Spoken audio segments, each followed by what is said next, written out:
Hello, আসসালামু আলাইকুম। সম্রাট ইলেকট্রনিক্সের পক্ষ থেকে আমি আতিকুর রহমান তালুকদার আপনাদের সাথে আছি।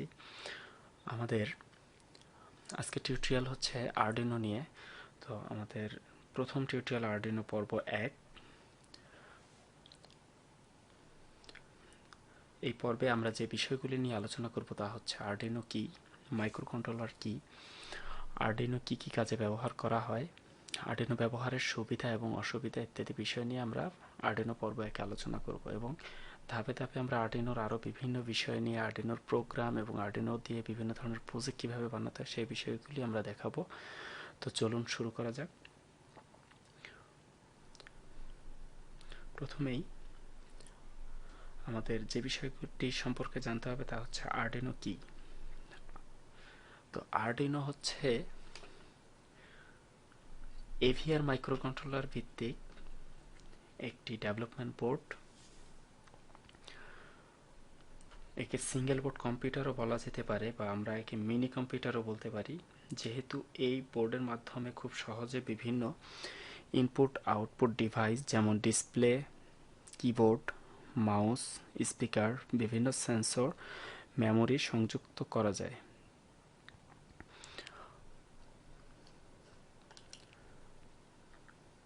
এবং বিভিন্ন ডিভাইসকে প্রোগ্রাম দ্বারা কন্ট্রোল করা যায় ও এর মাধ্যমে স্টোরেজ বা বিভিন্ন ধরনের মেমোরি কার্ড আমরা ব্যবহার করতে পারি এবং এর ভিতরেও কিছু ইন্টারনাল র্যাম রম বা স্টোরেজ রয়েছে। তো এইসব সবগুলি কারণ মিলিয়ে আমরা একে একটি ছোটোখাটো কম্পিউটারের সাথে তুলনা করতে পারি। তবে এর যে সুবিধাজনক দিকগুলি রয়েছে সেটি হচ্ছে এটি সাধারণত আকারে কম্পিউটারের তুলনায় খুবই ছোট হয়ে থাকে। কম্পিউটারের সাথে বিবেচনা করলে এর ওয়েট বা এর ওজন খুবই কম হবে। এর পাওয়ার লস নেই বললেই চলে, যা খুবই কম। এটি ব্যবহারে জায়গা কম লাগে এবং যে কোনো ক্ষুদ্র পরিসরে ব্যবহার করা সহজ। খুব সহজেই কোনো ডিভাইসকে কন্ট্রোল করা যায়। এটি খুব সহজেই যে কোনো স্থানে নিয়ে যাওয়া যায় এবং প্রয়োজনীয় প্রজেক্টে ব্যবহার করা যায়। প্রোগ্রামিং সি দিয়ে প্রোগ্রাম করা যায়।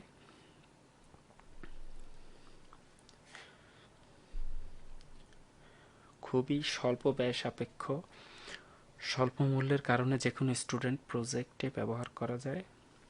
বিভিন্ন রোবোটিক ল্যাব বা সায়েন্স ল্যাবে এটি খুবই সহজেই ব্যবহার করা যায়। অসুবিধাজনক বা এর যে সমস্যাগুলি রয়েছে সেগুলি হচ্ছে এটি ব্যবহারে প্রোগ্রাম অবশ্যই জানতে হবে। প্রোগ্রাম না জানলে এটি ব্যবহার করা সম্ভব নয়।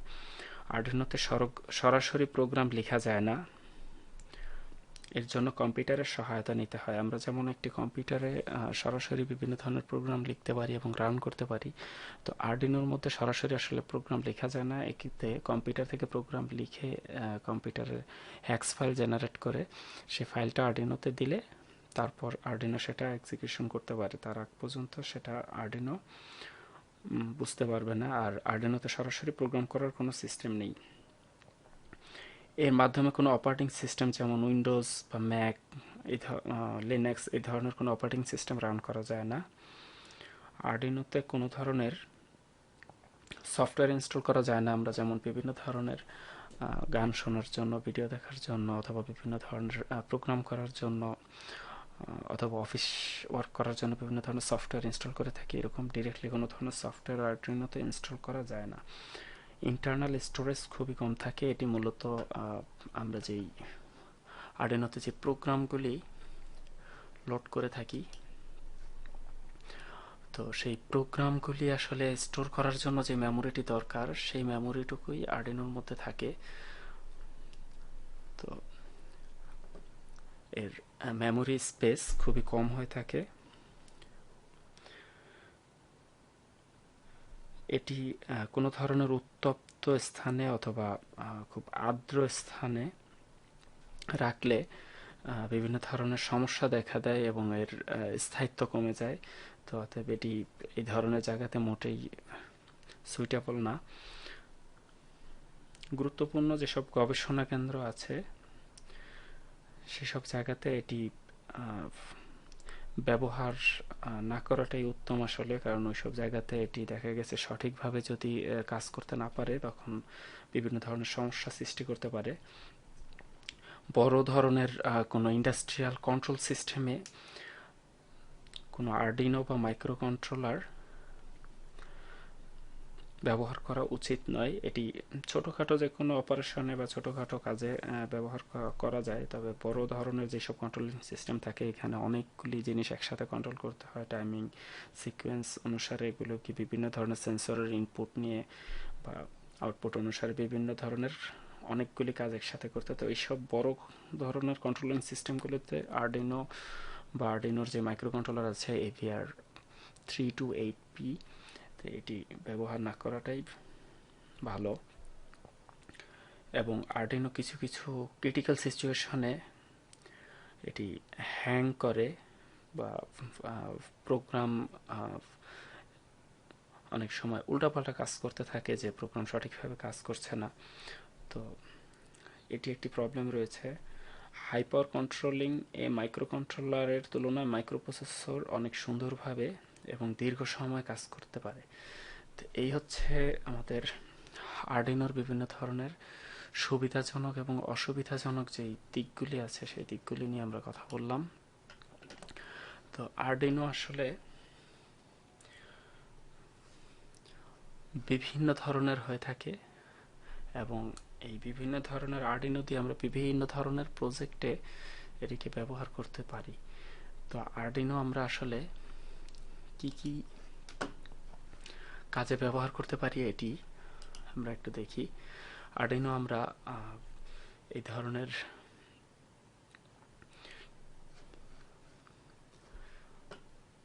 কিবোর্ড দিয়ে আর্ডিনোতে আমরা কাজ করতে পারবো। আর্ডিনোর সাথে আমরা এই ধরনের ডিসপ্লে ইউজ করতে পারবো। আর্ডিনোর সাথে বিভিন্ন ধরনের মোটর, ব্লুটুথ ডিভাইস, বিভিন্ন ধরনের সেন্সর ইউজ করে আমরা রোবট তৈরি করতে পারবো। PIR সেন্সর, বিভিন্ন ধরনের ট্রানজিস্টর ইউজ করতে পারবো, জয়স্টিক ব্যবহার করতে পারবো, বিভিন্ন ধরনের রিলে বোর্ড ব্যবহার করে আমরা বিভিন্ন বড় লোডকে কন্ট্রোল করতে পারবো। এটা হচ্ছে একটি আলট্রাসনিক সেন্সর, এটি ইউজ করতে পারবো। ট্রানজিস্টর, LED, বিভিন্ন ধরনের LED দিয়ে লাইটিং তৈরি করে সেটি করতে পারবো। বিভিন্ন ধরনের রোবট তৈরি করতে পারবো। বিভিন্ন লেখা আর্ডিনোর মাধ্যমে আমরা ডিসপ্লেতে শো করতে পারবো। আয়ার সেন্সরের মাধ্যমে রিমোট কন্ট্রোল করে যেই বিভিন্ন ধরনের ডিভাইসকে কন্ট্রোল করা যায় সেটি আমরা করতে পারবো এর মাধ্যমে। তো LDR এর মাধ্যমে আমরা বিভিন্ন ধরনের প্রজেক্ট তৈরি করতে পারবো আর্ডিনোর সাহায্যে। এর সাথে আমরা বিভিন্ন ধরনের আর্ডিনো আছে, অবশ্য বিভিন্ন ধরনের মাইক্রোকন্ট্রোলার আছে। কোনো কোনো মাইক্রোকন্ট্রোলারে আমরা মাউস ইউজ করতে পারি বা মাইক্রোকন্ট্রোলার দিয়ে আমরা মাউস তৈরি করতে পারি।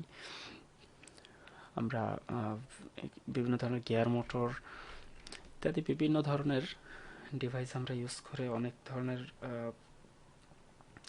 প্রজেক্ট আমরা তৈরি করতে পারবো এই মাইক্রোকন্ট্রোলারের মাধ্যমে।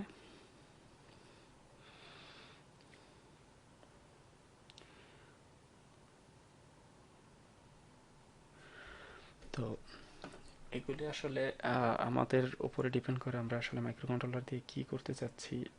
এটি দিয়ে বিভিন্ন ধরনের, এছাড়াও আমরা বিভিন্ন ধরনের home automation system, home appliance control, digital clock, security system, mini CNC, 3D printer,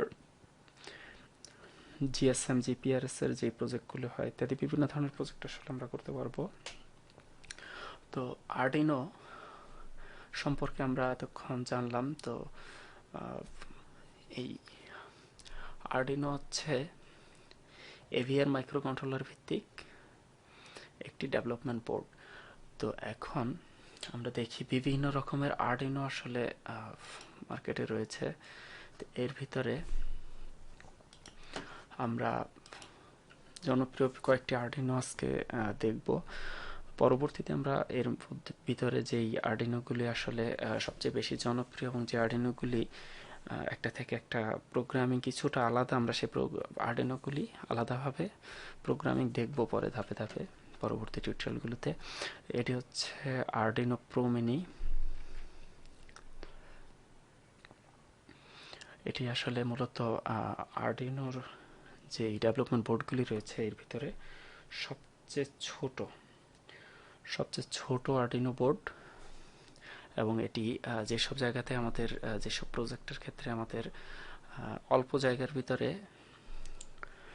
বা খুব ক্ষুদ্র পরিসরে প্রজেক্ট করতে হয় সেসব জায়গাতে এটি ব্যবহার করা খুবই সুবিধাজনক হবে।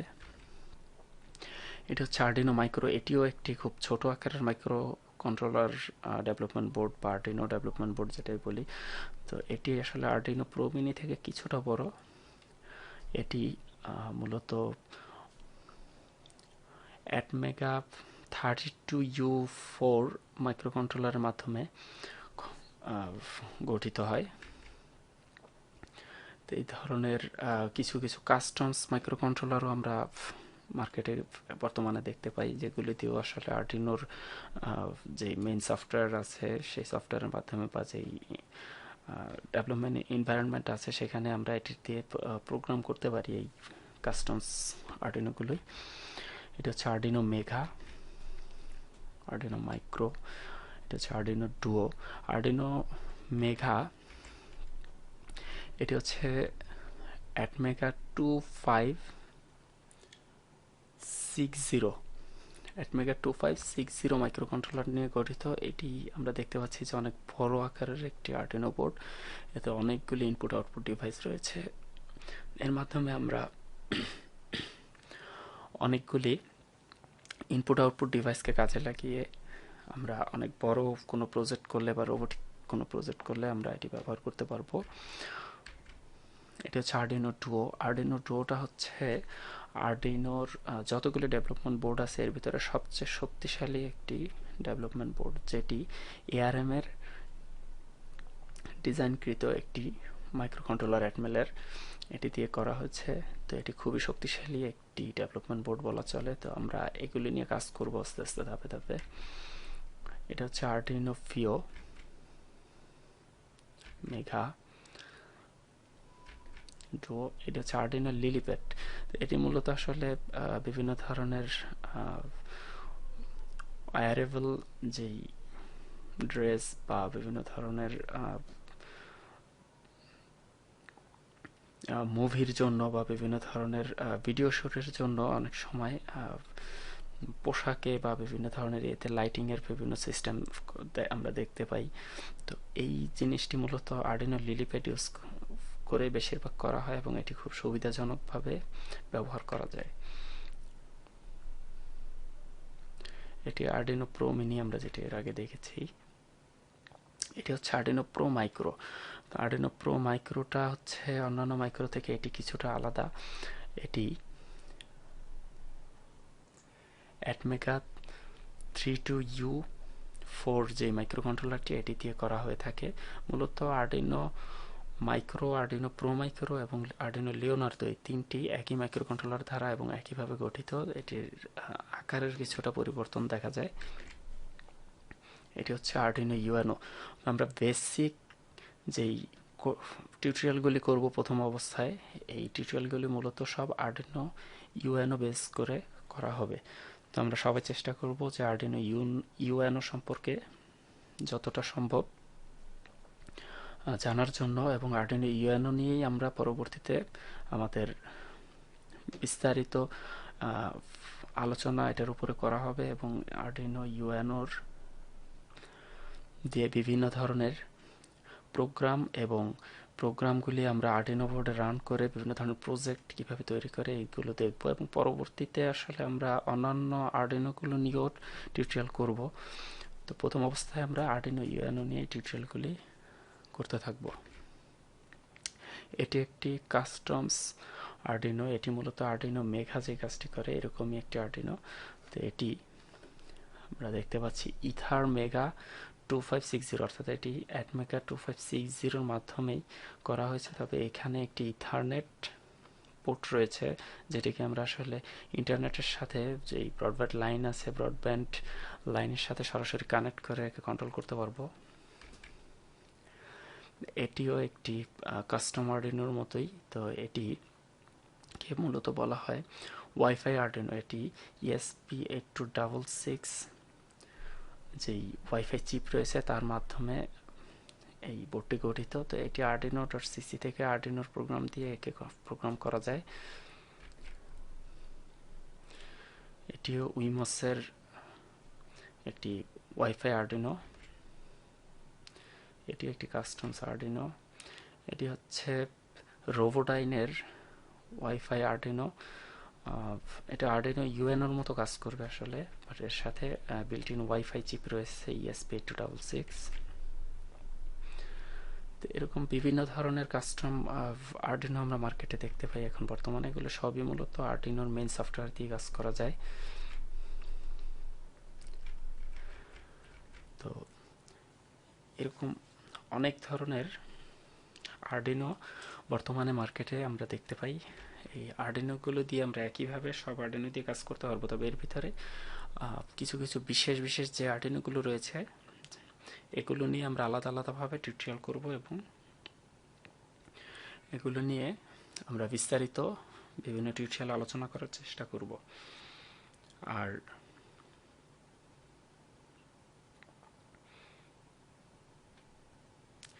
আমরা কোনো প্রজেক্ট করার সময় আমরা কোন আর্ডিনোটি নিয়ে আসলে কাজ করব এটি সিলেক্ট করা আসলে খুবই গুরুত্বপূর্ণ একটি বিষয়। কারণ আমরা যখন কোনো আর্ডিনো নিয়ে কাজ করি বা কোনো প্রজেক্টের কাজ করি, তখন আমরা যদি সাপোজ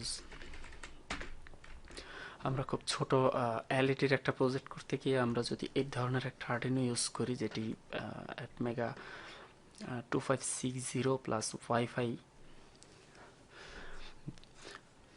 সম্বলিত, তো এই আর্ডিনো বোর্ডটি যদি ইউজ করি, স্বাভাবিকভাবে এই আর্ডিনোটির প্রাইস অনেকটাই বেশি হবে এবং আমাদের ওই এলইডি জ্বলনা করানোর জন্য যে প্রজেক্টটি আমরা করছি সেই প্রজেক্টটির তৈরি খরচ অনেক বেশি হয়ে যাবে।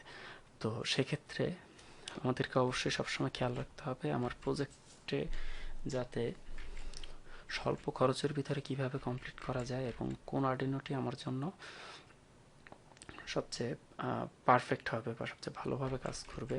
তো যেমন আমরা যদি একটি এলইডির জ্বালানি বানানোর জন্য কাজ করি, সেক্ষেত্রে আমরা আর্ডিনো প্রো মিনি অথবা আর্ডিনো ইউএনও এই ধরনের আর্ডিনোগুলি ইউজ করতে পারবো। আবার যখন আমরা বড় ধরনের কোনো মাইক্রোকন্ট্রোলার নিয়ে প্রজেক্ট নিয়ে কাজ করব বা রোবোটিক্স কোনো প্রজেক্ট নিয়ে কাজ করব, সেই ক্ষেত্রে আমরা আর্ডিনো ডুও ইউজ করতে পারি অথবা আর্ডিনো মেগা ইউজ করতে পারি। এরকম আমরা যখন যে প্রজেক্টটি করব আগেই আমরা দেখব যে আমাদের আসলে কতগুলি ইনপুট আউটপুট পিন দরকার, কতগুলি পিডব্লিউএম দরকার, কতগুলি অ্যানালগ সিগন্যাল দরকার, ইত্যাদি ইত্যাদি। এই ধরনের এই জিনিসগুলো বিবেচনা করে আমরা মূলত আর্ডিনোগুলো সিলেক্ট করব। তো আর্ডিনো নিয়ে আরও বিস্তারিতভাবে আলোচনা করব আমরা এর পরবর্তী টিউটোরিয়ালে। আর্ডিনো ইউএনও নিয়ে আমরা এর পরবর্তী টিউটোরিয়াল থেকে আলোচনা শুরু করব এবং আর্ডিনো কিভাবে প্রোগ্রাম করতে হয় সেই বিষয়গুলো আস্তে আস্তে দেখতে থাকব। তো আমাদের সাথে থাকার জন্য সবাইকে ধন্যবাদ। ভালো থাকবেন সবাই এবং আমাদের চ্যানেলকে অবশ্যই সাবস্ক্রাইব করবেন। আসসালামু আলাইকুম।